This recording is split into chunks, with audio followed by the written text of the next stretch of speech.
अच्छा, जब हम आज दुनिया के सबसे बेस्ट लर्निंग सेंटर्स के बारे में सोचते हैं तो दिमाग में कौन से नाम आते हैं? ऑक्सफोर्ड, कैम्ब्रिज, यही सब है ना? लेकिन क्या होगा अगर मैं कहूं कि ज्ञान का असली पावर हाउस आज से 1500 साल पहले कहीं और था, हमारे भारत में? तो चलिए आज चलते हैं नालंदा की कहानी में। हाँ, आज की तारीख में ऑक्सफोर्ड और कैम्ब्रिज का नाम सबसे ऊपर आता है। हम इन्हें पढ़ाई का शिखर मानते हैं। लेकिन अगर हम टाइम में थोड़ा पीछे जाएं, करीब 1500 साल, तो ये ताज किसी और के सर पर था, भारत में नालंदा के पास। एक ऐसा नाम जो अपने आप में ज्ञान का दूसरा नाम था। तो सवाल ये है कि उस जमाने में जब दुनिया के ज्यादातर हिस्सों में मॉडर्न एजुकेशन की नींव तक नहीं रखी गई थी, तब नॉलेज का मतलब ज्ञान का सबसे बड़ा सेंटर आखिर था कहाँ? जवाब एक ही है, नालंदा। तो चलिए अब जरा और गहराई से जानते हैं इस कमाल की जगह की कहानी। एक ऐसी जगह जिसे सही मायनों में ज्ञान की प्राचीन राजधानी कहा जाता था। सबसे पहले तो इसके नाम का मतलब ही देखिए, कितना गहरा है। नालंदा ये 3 शब्दों से मिलकर बना है, न, अलम और दा, जिसका मतलब है ज्ञान का एक ऐसा तोहफा जिसकी कोई सीमा ना हो, कोई लिमिट नहीं। और सच में ये ज्ञान का एक असीमित उपहार ही तो था। तो कहानी शुरू होती है एक बहुत बड़े बौद्ध मठ से, मतलब एक महाविहार से। कुछ कहानियां कहती हैं कि ये एक आम के बगीचे पर बना था जो बुद्ध को तोहफे में मिला था, लेकिन जो आर्कियोलॉजिकल सबूत हैं वो हमें बताते हैं कि इसकी असली नींव 5वीं सदी में पावरफुल गुप्त साम्राज्य के दौरान रखी गई थी। तो इस महान विश्वविद्यालय में आखिर पढ़ाया क्या जाता था? क्या वहां सिर्फ धर्म की बातें होती थी? नहीं, ऐसा बिल्कुल नहीं था। यहाँ सिर्फ धार्मिक ग्रंथ नहीं पढ़ाए जाते थे, बल्कि लिटरेचर, लॉजिक, मेडिसिन, फिलॉसफी, मतलब सोचिए कितने सारे सब्जेक्ट्स थे। ये हर तरह के ज्ञान का एक वाइब्रेंट सेंटर था। यहाँ के टीचर्स भी कोई ऐसे वैसे नहीं थे। नागार्जुन और आर्यदेव जैसे महान विचारक यहाँ पढ़ाते थे, और स्टूडेंट्स वो तो पूरी दुनिया से आते थे, चीन, म्यांमार, श्रीलंका जैसे दूर दूर के देशों से ज्ञान की तलाश में। और इनमें से एक बहुत ही फेमस नाम था चीन के ट्रैवलर वेनसंग का।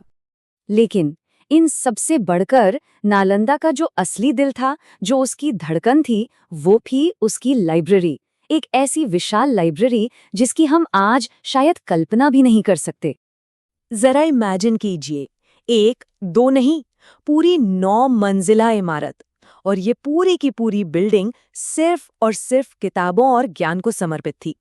हर एक फ्लोर ऊपर से नीचे तक बस कीमती मैन्युस्क्रिप्ट्स और ग्रंथों से भरा हुआ था।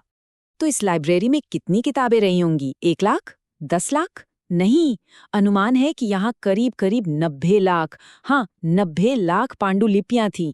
ये ज्ञान का कोई तालाब नहीं, बल्कि एक पूरा महासागर था। लेकिन जैसा कि अक्सर होता है, हर शानदार कहानी का एक अंत होता है, और नालंदा की कहानी का अंत बहुत ही दुखद था।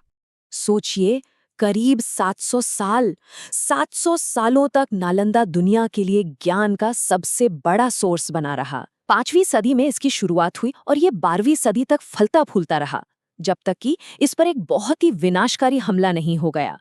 12वीं सदी में बख्तियार खिलजी नाम के एक हमलावर ने इस पूरे विश्वविद्यालय को आग लगा दी। ये सिर्फ एक इमारत पर हमला नहीं था, ये इंसानियत के ज्ञान के सबसे बड़े खजानों में से एक पर हमला था। और जो सबसे तकलीफ देने वाली बात है वो ये कि वो 9 मंजिला लाइब्रेरी, कहते हैं कि वो 3 महीने तक लगातार जलती रही। जरा सोचकर देखिए, 90 लाख पांडुलिपियां, सदियों का इकट्ठा किया हुआ ज्ञान, सब कुछ बस धुएं में बदल गया। कई सदियों तक नालंदा बस एक खंडर बनकर रह गया। लेकिन कहानी यहाँ खत्म नहीं होती।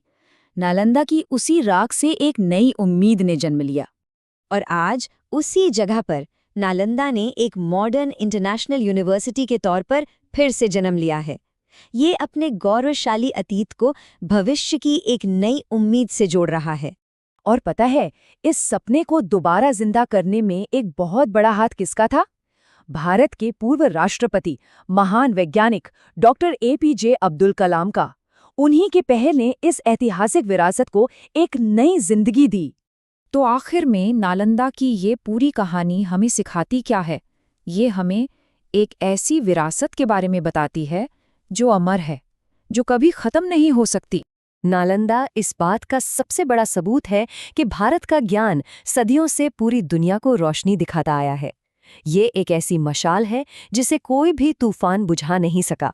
और ये हमें एक बहुत बड़े सवाल पर लाकर छोड़ देता है कि इमारतों को तोड़ा जा सकता है, किताबों को जलाया जा सकता है, लेकिन क्या ज्ञान की विरासत को सच में कभी मिटाया जा सकता है?